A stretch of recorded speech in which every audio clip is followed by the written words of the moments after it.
नमस्कार, आदाब, सत श्री अकाल। न्यूज IBN 2020 में आपका स्वागत है। सच कभी छुपता नहीं, IBN कभी रुकता नहीं। मैं सरवर खान करीवाला आपको दिन भर की खबरों से रूबरू में पढ़ता है। जिस स्कूल में वो पढ़ता है मैं उसको खुद देखता हूँ कि क्या सामग्री उसको मिली या नहीं मिली। उसके बाद स्कूल की अथॉरिटी से बात करता हूँ। तो मेरे बात करने से स्कूल की अथॉरिटीज़ जो है दे देती हैं, लेकिन ऐसा कोई कंप्लेंट दूसरी स्कूलों से नहीं आया है। और जो BMC का C है, मैं हमेशा बोलता हूँ बृहन मुंबई महानगर कॉरपोरेशन है वो, लेकिन that C is stand for corruption. BMC के अंदर लॉट ऑफ करप्शन है, बहुत ज़्यादा करप्शन है। BMC का C जो है करप्शन के लिए स्टैंड करने लग गया है। आपने स्थानीय MLA के बारे में भी कुछ कहा है, कॉलेजेस के बारे में और जहीर काजी के बारे में हम जानना चाहते हैं। देखिए, जहीर काजी साहब हमारे गोवंडी शिवाजी नगर में आए थे, एक डिग्री कॉलेज का उन्होंने उद्घाटन किया था और बड़ी लंबी चौड़ी स्पीच देकर गई थी। इकरा की बात करके गए थे, कुरान शरीफ और अहादीस का रेफरेंस कोट किया था। जब हम ग्राउंड पर उस कॉलेज को ढूंढने के लिए गए, आज से 6 साल पहले की बात है, जब हम ग्राउंड पर उस कॉलेज को ढूंढने के लिए गए तो ग्राउंड पे वो कॉलेज ही नहीं मिला। और उस कॉलेज के कुछ स्टूडेंट्स मिले, जब हमने उनका देखा तो वो आइडॉल, मुंबई यूनिवर्सिटी का एक डिपार्टमेंट है आइडॉल, जो करस्पॉन्डेंस में एडमिशन करा था, 5,700 रुपये फ़ीस होती है, उसमें एडमिशन करा के कोचिंग इंस्टीट्यूशन चलाया जा रहा था आमदार के द्वारा और उसकी ओपनिंग करने वाले हमारे माननीय जहीर काजी द्वारा। तो कॉलेज ना चलाकर कोचिंग इंस्टीट्यूट चलाकर उसको कॉलेज का नाम देके गोवंडी मानकुर शिवाजी नगर के लोगों को कहीं ना कहीं बेवकूफ़ बनाने का काम किया गया था। मैंने यही आपसे कहा था। और अंजुमन इस्लाम के बारे में भी आपने कुछ कहा था जो रीति में, तो उसके बारे में भी थोड़ा जानना चाहेंगे। अंजुमन इस्लाम का जो मेडिकल इंस्टीट्यूशंस है, एक ही कॉलेज है उनका, उसके अंदर भी तिबिया कॉलेज, उसके अंदर जो गर्ल्स के लिए ज़ीरो फ़ी का स्कीम है महाराष्ट्र गवर्नमेंट का, है ना, वो ज़ीरो फ़ी वाली स्कीम चलाते नहीं है। उसके अलावा जो एक स्कीम चलती है बॉयज़ का 50%, वो शाहू महाराज के नाम से जो स्कीम चलती है, उसके अंदर 50% का जो बच्चों को है वो कहीं ना कहीं सब्सिडीज़ मिलता है। तो ये जो माइनॉरिटी इंस्टीट्यूशन है, वो इंस्टीट्यूशन मना करते कि हमारे यहाँ स्कीम चलती ही नहीं है, EBC का नाम की कोई स्कीम हमारे यहाँ होते ही नहीं है। तो इस तरह से कहीं ना कहीं माइनॉरिटीज़ के स्टूडेंट को मेडिकल कॉलेज में आने से रोका जाता है ताकि दूसरे बच्चे आवे और उनसे मोटी फीस लेकर अपने घरों और बड़ी बड़ी गाड़ियों में घुमा जा सके। मानकुर शिवाजी नगर के विद्यार्थियों को लेकर के जो आप एजुकेशन पे काम कर रहे हैं, कब डिग्री कॉलेज की मांग करोगे, तो कब जूनियर कॉलेज, डेंटल कॉलेज और इंजीनियरिंग कॉलेज की मांग करेंगे? क्योंकि ड्रॉप आउट स्टूडेंट्स की है ना जो संख्या है दिन ब दिन बढ़ती जा रही है, उसको लेके क्या काम कर रहे हैं?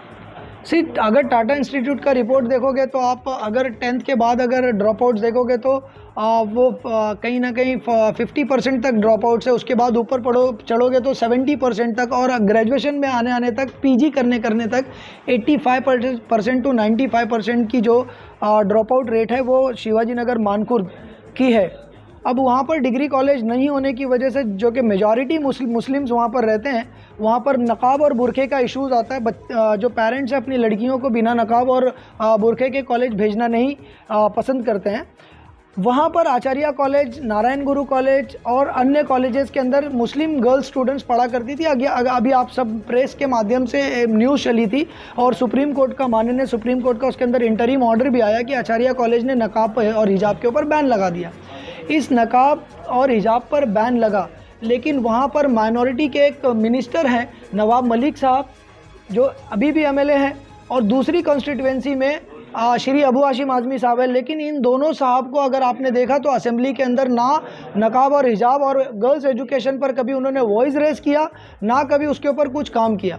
लेकिन आज भी वो मुस्लिम, जो बहु मुस्लिम इलाका है, वहाँ पर वोट लेने के पूरे दावेदार हैं और उनसे बड़ा कोई नेता मुस्लिम इलाकों में है नहीं।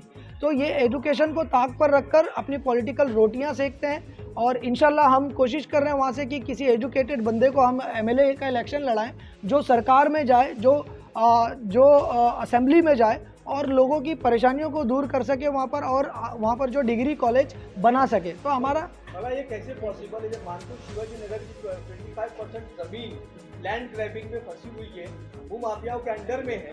तो जाहिर सी बात है, जहाँ पे डिग्री कॉलेज होना चाहिए, जहाँ स्कूल होना चाहिए, वहाँ पे झोपड़े बन रहे हैं, गोदाम बन रहे हैं और कब्जा करके लोग बेच रहे हैं, तो वहाँ डिग्री कॉलेज और स्कूल का ये जो भू माफिया है कहीं ना कहीं वहाँ के कॉरपोरेटर्स और MLA और MP से मिले हुए हैं डेफिनेटली ये बदलेंगे तो भूमाफिया गायब होंगे, भूमाफिया गायब होंगी तो ज़मीनें अवेलेबल होंगी, ज़मीनें अवेलेबल होंगी तो बेटर कोर्स के लिए, कॉलेज और हॉस्पिटल्स के लिए जो कलेक्टर्स उस लैंड को कहीं ना कहीं यूटिलाइज कर सकते हैं, इस तरह से कॉलेज आएंगे।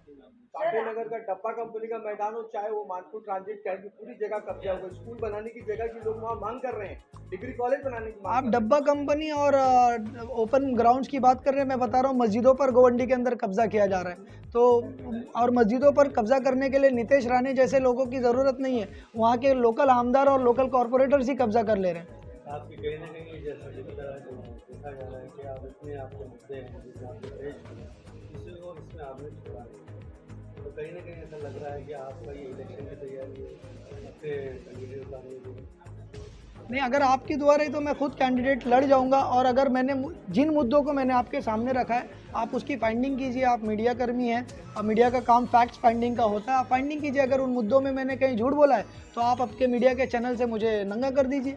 सर मेरा आपसे सवाल है, इसमें आप निजाम मुद्दे तो इस पार्टी से लेकर देखिए, पार्टियां जो हैं पहले पैसा मांगती हैं इलेक्शन लड़ने के लिए, फिर पार्टियां अपने कार्यकर्ताओं के लिए पैसे बोलती हैं कि वो हमारे वहाँ के तालुका प्रेसिडेंट, हमारे फला प्रेसिडेंट पैसा मांगती है, और एक कैंडिडेट जो है 2, 2.5, 4 करोड़ रुपए जो है एक एमएलए इलेक्शन में 5 करोड़ रुपए लगा देता है और फिर 5 साल में उस वसूली के चक्कर में लग जाता है।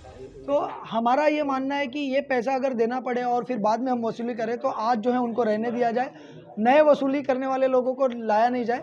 हमारी लड़ाई व्यवस्था बदलने की है, चेहरा बदलने की नहीं है। तो व्यवस्था बदलने के लिए अगर कोई पार्टी सामने से आती है जो फ्री ऑफ कॉस्ट हमें टिकट देती है और ये जो पैसे बांटने की बात है ये ना करती है और फिर उसके बाद हमें इलेक्शन लड़ाती, तो उस पार्टी का हम टिकट लेने को तैयार हैं। सेक्युलर पार्टी होनी चाहिए।